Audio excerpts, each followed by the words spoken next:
Hi everyone, and welcome back to Famous Pages. Today we're talking about John Donne's Holy Sonnet 14, Batter My Heart 3% God. As usual, let's start with a summary and then move on to the line-by-line analysis.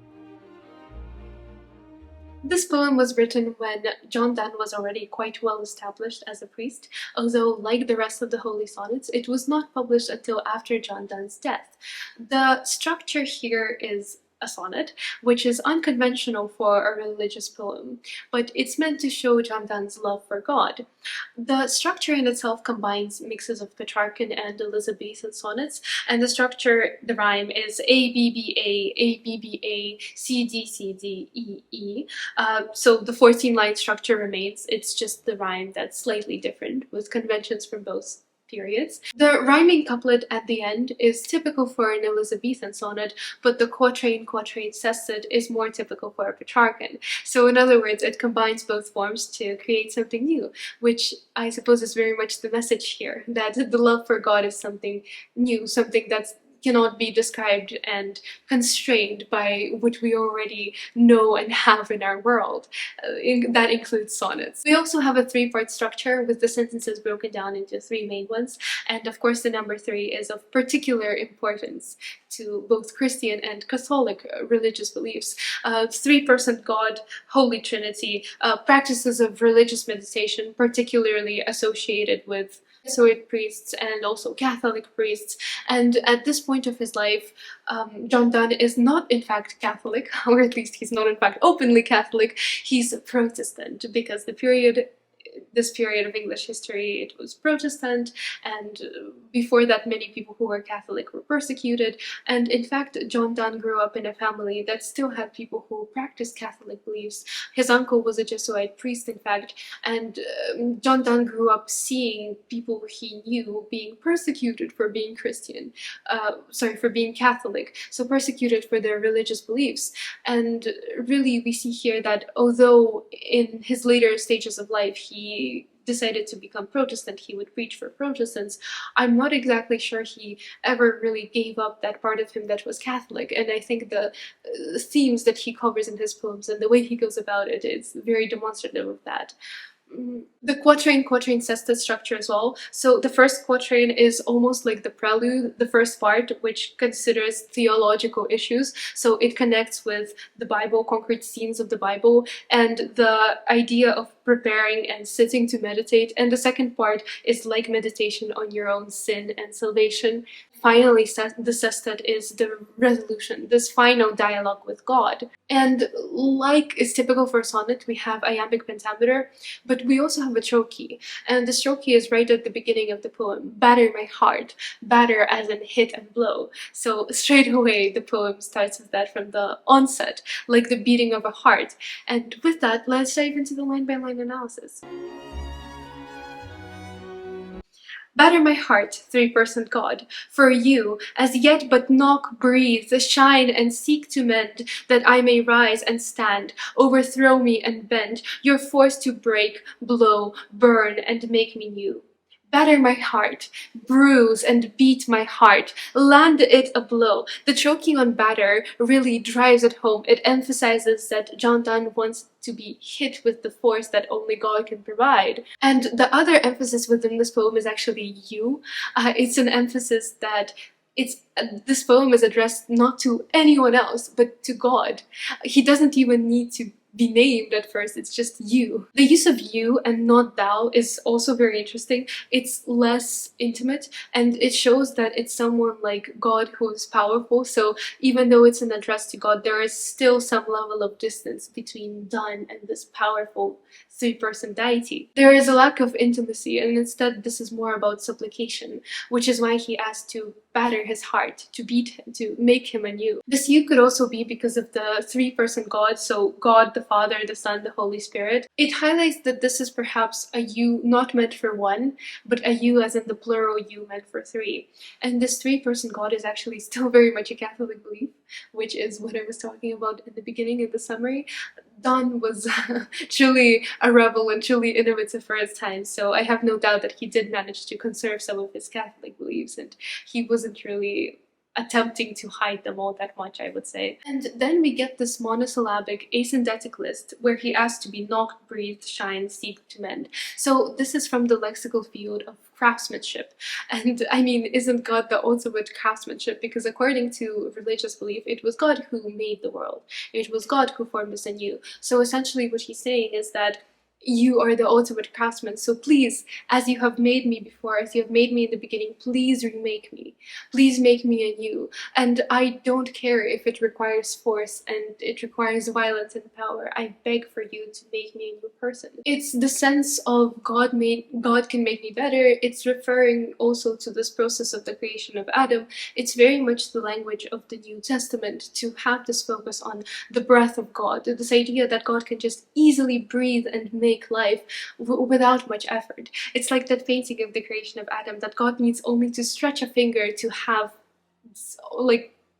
a whole new world erupt from his fingertips. It's this idea of returning to the initial values of I may rise and stand, that idea of God as the giver of life, that with God you can rise, that with God you can become more powerful. And this also list, it's very guttural, it's full of plosive B's and P's and sounds, and it's almost like it's brutal, and here you have this true sense of punishment. These are not gentle words like please remake me, please form me into a new building. No, it's batter, break. It's if you want me to be a better person as I want myself to be a better person in your name, I need to start from all over again, and it requires violent and harsh processes. Which links into the next stanza. I, like an usurped town to another due, labor to admit you, but oh to no end, reason your viceroy in me should defend, but is captive and proves weak or untrue.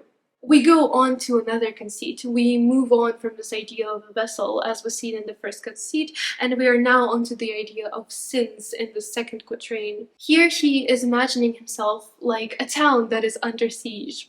Perhaps this is a reference to Sodom and Gomorrah, those two towns that didn't wish to succumb to the will of God and were utterly destroyed, utterly run down into the ground for their daring to go against this all-powerful being. To another due, it's suggestive that perhaps his town is under siege by the devil, so his is a town that was originally built by God, in line with this idea that God is the person who created us, and I am to another due, so the devil has been taking steps into making me his, so I have been given into temptation, in other words. And this labor to admit you, I struggle to admit you.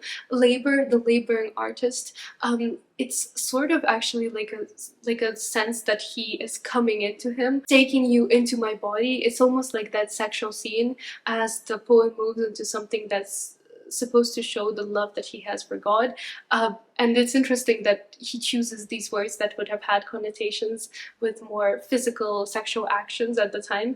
We have seen this word laboring in another one of John Donne's poems, like laboring in the act, as we have seen. So it kind of mirrors the fact that Donne is now moving into an idea of his relationship with God as something that's more romantic. So not something that is done by force, but something that is done by choice and by an act of passion, with consent, in other words. And admit, as in I am unaware how I need to best admit you, but oh to no end it is pointless. The reason, my viceroy, so the official who reigns in someone's absence, in your name defends me, and then he's captured and weak and proves untrue. So he's saying that he really wants to admit God, that he wants this relationship, but reason is unsure, and by reason he knows this, but it proves untrue. He's too weak to resist the influence of the devil. So in other words, my good judgment has been led astray and I need you, God, to fix it. But it could also be interpreted in the other sense, as in reason tells me I shouldn't believe in you, God, but I still do, because like my very heart, my very soul turns to you. It's almost like he's saying that his soulmate is God, which is why we had that earlier image of like laboring and admitting, and that romantic relationship, that romantic image of being together in an act with God, laboring as in combining with God.